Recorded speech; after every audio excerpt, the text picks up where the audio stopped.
Minasan konnichiwa, this is Tina and welcome back to my channel. In this video, I'm going to be sharing how I managed my skin that looked like this back to how it looks now. If that sounds like something you're interested in, then please go ahead and channel登録しちゃってください。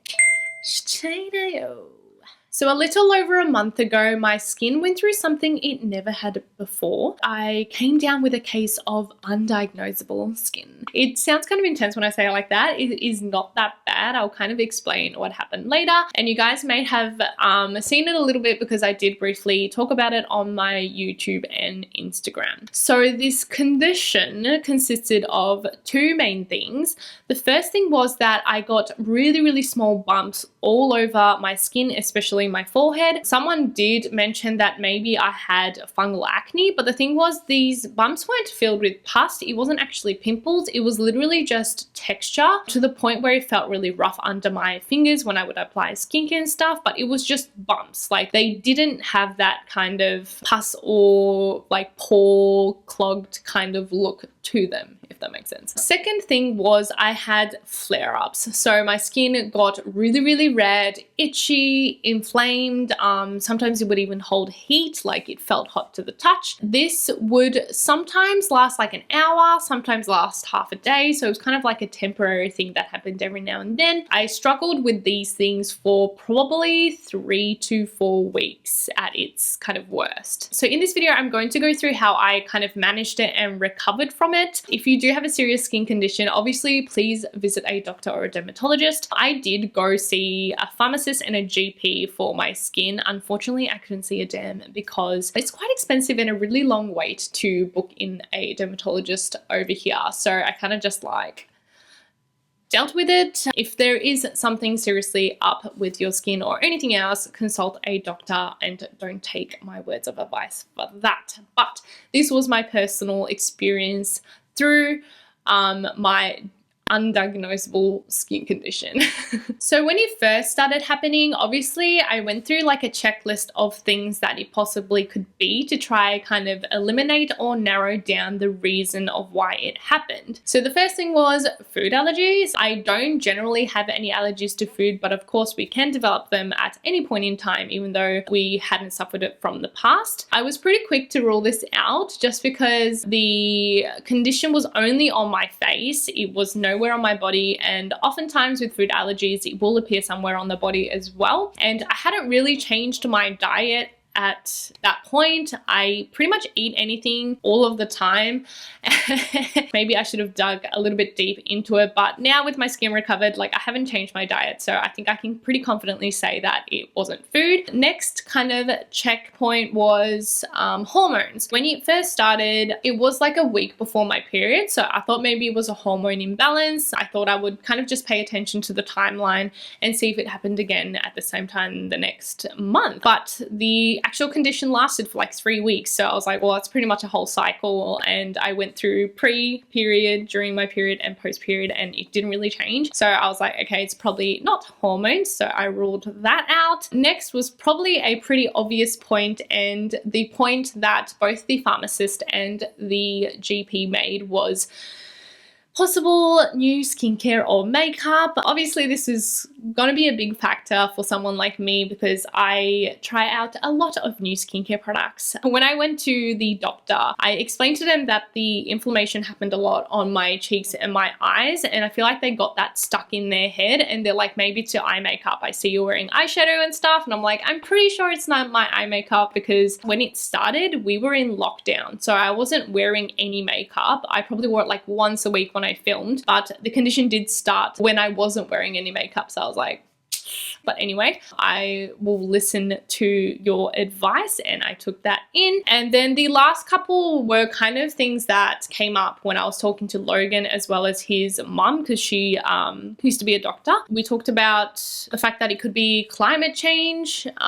Climate change, that's not really the right word. The climate as in it had just got into winter. It got very cold very quickly. And then also environmental factors. So I went through kind of this whole checklist useless to try figure out what it was. Until this day, I still don't exactly know what it was. This is why I have called it undiagnosable, because all the people I've talked to and myself haven't quite figured out what it was, but I was willing to try anything. So this is when my process of elimination started, and I think this is like a really good process for anyone who's got really sensitive skin or starting off with new skincare or want to kind of build their skincare routine. It's essentially trying out each product to narrow down which product specifically is either working or not working for your skin. So that's kind of what I'm going to go into, and probably kind of the biggest relation to skincare in this video. So I'm sorry if I've kind of rambled on so far. Let me take a sip.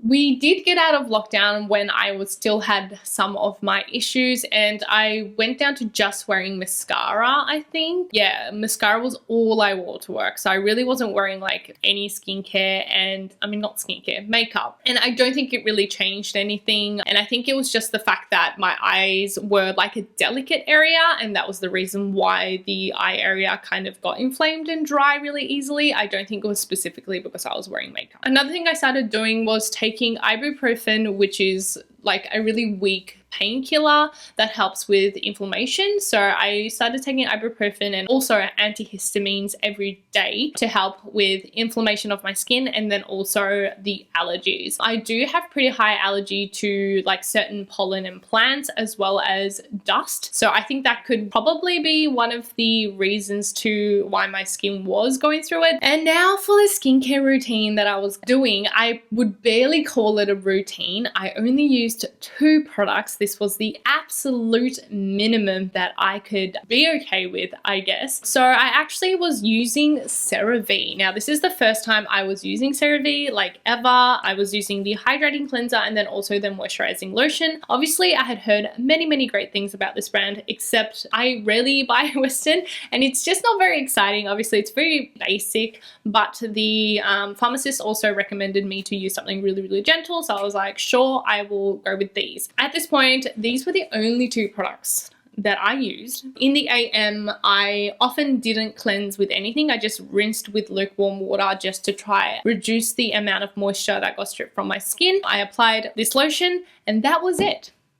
That's it, just lotion in the AM for Tina. That's very rare. I didn't even wear sunscreen because obviously sunscreen can sometimes be irritant. So in my house, I would just pull the blinds down, and then whenever I went outside, I would wear a hat and mask. So yeah. And then in the PM, if I wore makeup, which was pretty rare, but if I did, I would double cleanse with this cleanser twice. If I wasn't wearing makeup, I would just cleanse once with this, and then this lotion, and that was it. Again, 2 items. And yes, it was super hard for me. I am used to doing like, I mean, not like a full-blown routine, but I would always usually at least like toner. That was the hardest thing for me, to not have a toner. But I will say they were both really good products. The cleanser was something that I am not used to. It was weird for me to use it initially because 1, it doesn't foam up like at all, and 2, it does leave a bit of like a film on your skin. You can kind of feel that layer left on your skin even though you wash it off, but that is the layer that's protecting your skin and holding in that moisture. So I'm used to it now, and it makes sense. Like, your skin definitely doesn't feel dry after cleansing with it, which is great. But initially, for someone like me who usually uses foaming cleansers and that, I was like, I don't know about this, but I mean, I'm more than halfway through, so great product. And then the lotion, this is an amazing product. This is one of my favorite moisturizers I've ever used, which is pretty crazy. As you guys know, I kind of struggle to find good moisturizers at time, and this, like, I'm almost halfway through, and it's 236 mils. Usually the moisturizers I get are like 50. So this is almost 5 times, and I've gone through it like this quick.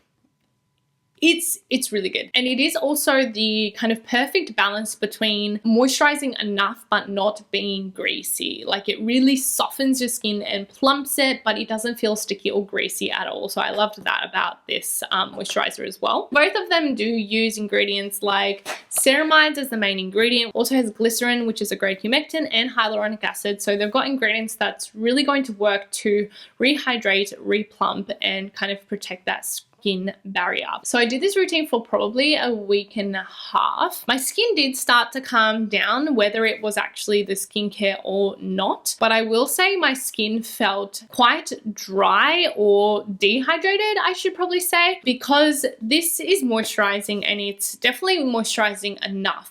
But I feel like I didn't really get that water content that I would usually get through my toners. After a week and a half, I felt like my skin was pretty good and I was going to introduce another product into my routine. And of course, that was toner. The toner I chose, I feel like you guys might be able to guess this, but it was the Hada Gokujyun lotion. I know sometimes you guys get confused because it is called a lotion, but it is a toner. In Japan, all lotions are toners. So this was the next product I introduced into my routine at that point. So this is a toner that is packed with hydration and also free from irritants like fragrance, alcohol, colorants and that. So it has never ever failed me in the past. So I was like, yes, if I'm going to choose any product to get back into my routine, it is this one. And I think it seriously saved my life. Like now that I had the toner, like this routine, I was content. I was content with the 3 products. So that was how I started to rebuild my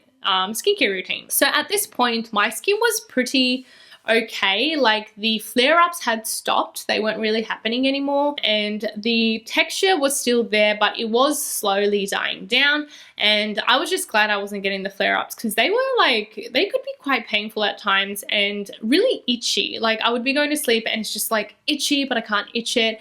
And I was just glad they were gone. And as my skin continued to get better, I did slowly add more products back into the routine. I'm almost at a full routine now. I feel like I do have like a serum, a foaming cleanser and all of that. I will probably talk about these other products that I've been using in another video because I feel like I kind of passed the point of getting my skin back and now I want to get the kind of lively, glowy, healthy look back. And I've been using a couple products recently which I definitely think have helped. So I'll talk about that in another video. But the key is to slowly introduce the products back into your routine. This is something that's really hard for me, especially with having to try out a lot of products. Many times in the past, I would start trying out like new products, like 2 or 3 at a time, like open 2 or 3 new products in one day. And I'm just like, yeah, cool. And my skin was fine in the past, but I think this has kind of taught me that you do have to take it slow. So I would add like 1 product and then try the routine with that extra product for like 3 or 4 days. And then once it was okay, then I would like add another product in. I try to stay away from any kind of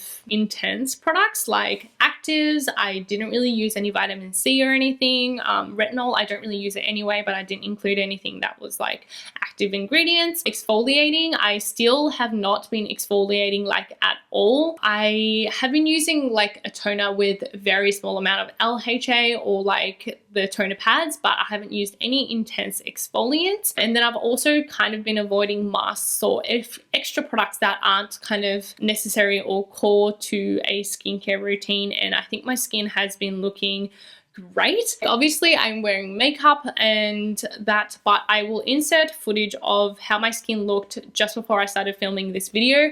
I think it has improved a ton. Obviously it's still not back at its like full and like glowing kind of healthy skin, but I think it's definitely improved a ton and I can't complain with the kind of amount and the products that I've been using. And that's the gist. I don't know if it was that helpful. Maybe I kind of just like spoke about my issues. I just kind of wanted to show that the process of elimination can really help kind of narrow down what it might be. I'm going to be honest, still to this day, I actually don't know what it was or what the initial trigger was. Logan is trying to convince me that it's probably not my skincare. I mean, it's hard to admit that it's my skincare because it's like, okay, well, can I not try products now? In the end, I don't know, but I do think my skin has recovered to a point where it's pretty healthy and I'm going to continue to kind of slowly introduce other products to try and get it back to its maximum potential. I hope you guys enjoyed the video and found at least some of it helpful and I'll see you guys in the next one. Bye! Oh, And one last thing, if you do have any suggestions of what it could be, or if there are any dermatologists out there, please help me out, or maybe you can decipher what it was from my description and the footage. I probably should actually go see a derm, but it's so hard because it's like gone now, but then it was like 3 months ahead to book an appointment, so I'm just like, but if you have any suggestions, please leave it in a comment below because I would very much appreciate it.